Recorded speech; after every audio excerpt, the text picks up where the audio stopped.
Hello friends, जय श्री कृष्ण मित्रों, केम छो बधा मजामां छो ने। आज આપણે નવા વિડિયો સાથે હાજર થયા છે। આજે આપણે મલાઈના શક્કરપારા બનાવીશું। આમ તો શક્કરપારા આપણે બનાવીએ જ છે, પણ આજે મલાઈને બનાવીશું। ખૂબ સરસ લાગે છે। આમ નોર્મલ આપણે લોટ કે ઘી છે, તેલ છે, પાણીથી લોટ બાંધીએ ખાંડ નાખીને, પણ આપણે અલગ રીતે આજે બનાવીશું અને ખૂબ સરસ બને છે। આમ જેને દાંત નહીં હશે ને એ બી ઈઝીથી ખાઈ શકશે, એટલા મસ્ત પોચા બને છે। તો હું પહેલાં તમને ઇન્ગ્રીડિયન્ટ્સ બતાવી દઉં। જો આમાં મેં 250 ગ્રામ મેંદાનો લોટ લીધો છે, પછી અડધી વાટકી દળેલી ખાંડ છે, પણ આપણે આટલી બધી નથી વાપરવાની, થોડીક જ આમાંથી લેવાની છે। પછી 1 ચમચી ઇલાયચી પાવડર છે, આમાં લગભગ 1 કપ જેટલી મલાઈ છે, જે મેં તાજી આજની લીધી છે, આજની તાજી મલાઈ છે, અને અડધી વાટકી દૂધ છે, ઘી છે, અને તળવા માટે તેલ મૂક્યું છે આપણે। હવે આપણે બાંધવાની પ્રોસીજર કરીએ લોટમાં। જો આ એલચી પાવડર આપણે ઉમેરી દઈએ લોટની અંદર।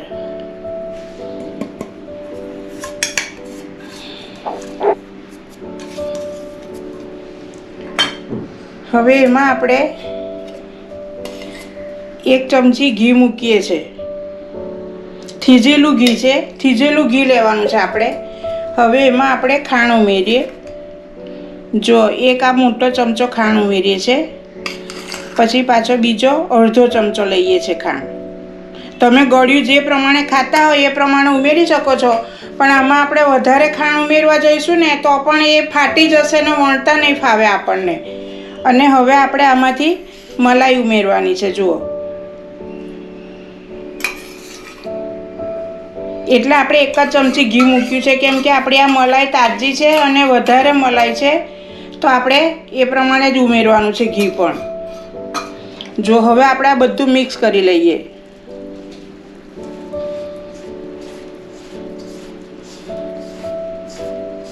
મલાઈવાળી ખૂબ સરસ શક્કરપારા લાગે છે। આખો ટેસ્ટ એનો તમને અલગ લાગશે અને ભાવશે પણ તમને, એટલા સરસ બને છે આ।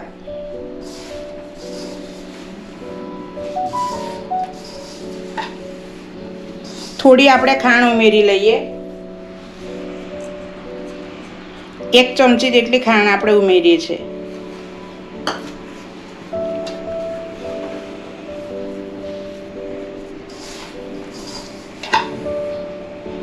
જો આપણે મોણ પણ બરાબર થઈ રહ્યું છે, મુઠ્ઠી પડતું થાય છે। જુઓ, આ મુઠ્ઠી પડતું મોણ બી થઈ ગયું છે આપણે, કેમ કે મલાઈ ઉમેરી છે ને, એટલે આપણે એમાં ઘીનો ઉપયોગ 1 જ ચમચી કરવાનો છે।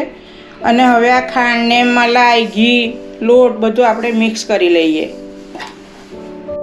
જો હવે આપણે દૂધ ઉમેરીએ છીએ અને દૂધથી લોટ આપણે બાંધવાનો છે એનો।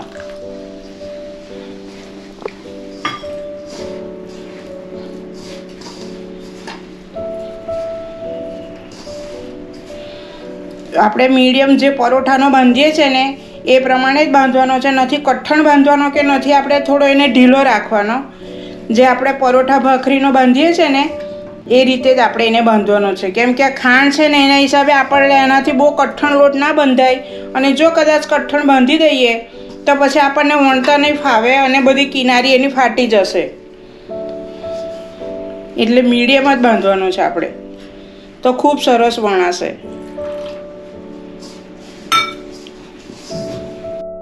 જો હવે આપણે સહેજ ઘી લઈને લોટને મઠોડી લઈએ, ઘીવાળો હાથ કરીને।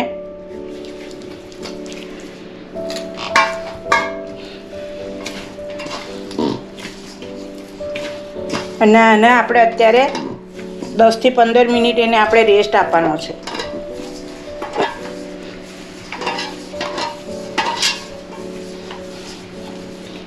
જો હવે આપણે એને મૂકી દીધો વાડકામાં। હવે આને 10 થી 15 મિનિટ આપણે રેસ્ટ આપીએ છીએ, ઢાંકી દઈએ। હવે જો આપણે હવે એને ઢાંકી દઈએ। જો આપણા લોટને રેસ્ટ અપાઈ ગયો છે, હવે આપણે એમાંથી કાઢી લઈએ। અને આ બાજુ આપણે તેલ પણ ગરમ કરવા ધીમા તાપે મૂકી દીધું છે, કેમ કે એને આપણે ધીમા તાપે તળવાના છે। હવે આપણે એને ફરી મઠોડી લઈએ લોટને।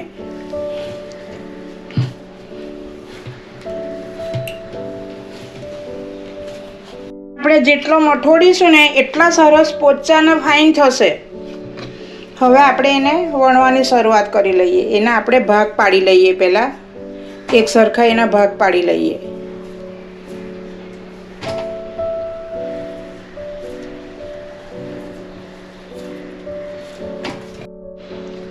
હવે આપણે વણવાની શરૂઆત કરીએ.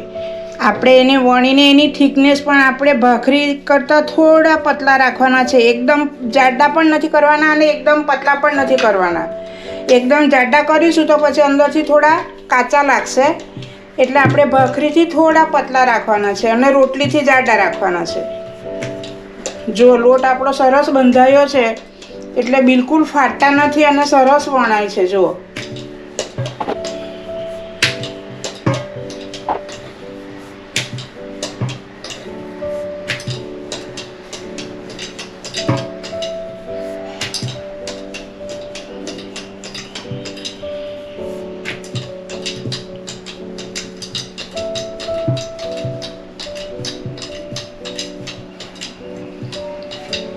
જુઓ એની થિકનેસ આપણે આટલી રાખવાની છે. જુઓ, આ નથી જાડા કે નથી પાતળા, આ રીતે રાખવાની છે તો આપણા શક્કરપારા ખૂબ સરસ બનશે. હવે આપણે એને કાંટાથી કાણા પાડી લઈએ જેથી એ ફૂલી નહીં જાય.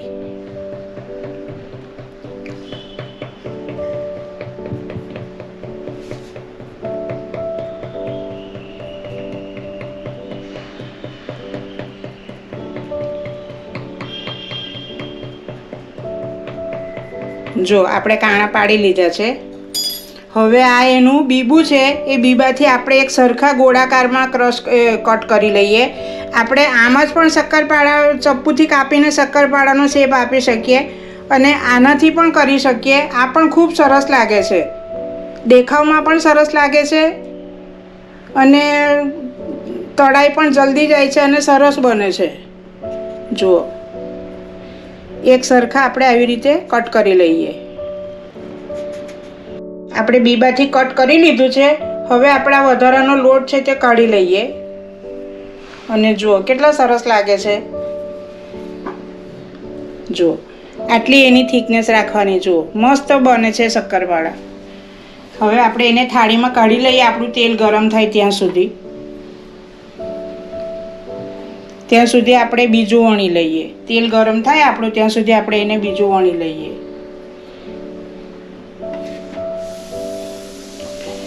આ રીતે આપણે બધા વણી લેવાના છે.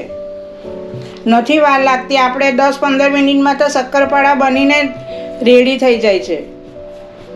એટલું ઝડપી બની જાય છે. જો આપણા શક્કરપારા આપણે આવી રીતે કટ કરી લીધા છે. હવે તેલ ગરમ થઈ ગયું છે. આપણે એમાં તળવા માટે મૂકી દઈએ અને એને એકદમ ધીમા તાપે આપણે તળવાના છે જેથી ગુલાબી અને એકદમ ક્રિસ્પી સરસ બને.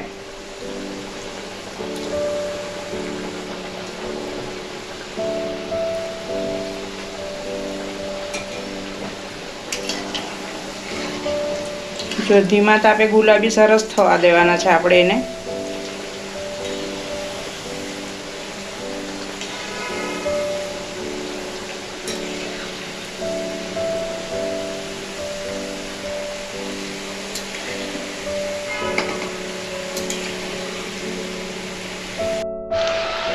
જો આપણા તળાઈ ગયા છે અને મસ્ત ગુલાબી થઈ ગયા છે. જુઓ, અને ક્રિસ્પી પણ સરસ બની ગયા છે. હજુ ઠંડા થશે ને તો વધારે ક્રિસ્પી લાગશે સરસ.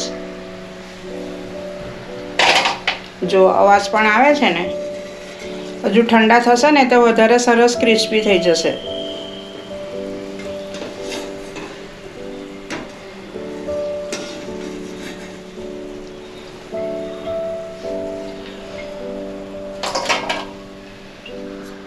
આ રીતે આપણે બીજા પણ તળવા મૂકી દઈએ.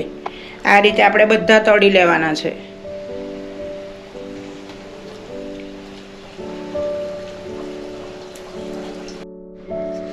જો મિત્રો, આપણા શક્કરપારા તૈયાર થઈ ગયા છે અને મસ્ત ક્રિસ્પી છે. જુઓ, અવાજ પણ એનો સરસ ક્રિસ્પી આવે છે અને સરસ ગુલાબી ને ક્રિસ્પી થઈ ગયા છે. ટેસ્ટ પણ એટલો સરસ થયો છે એનો.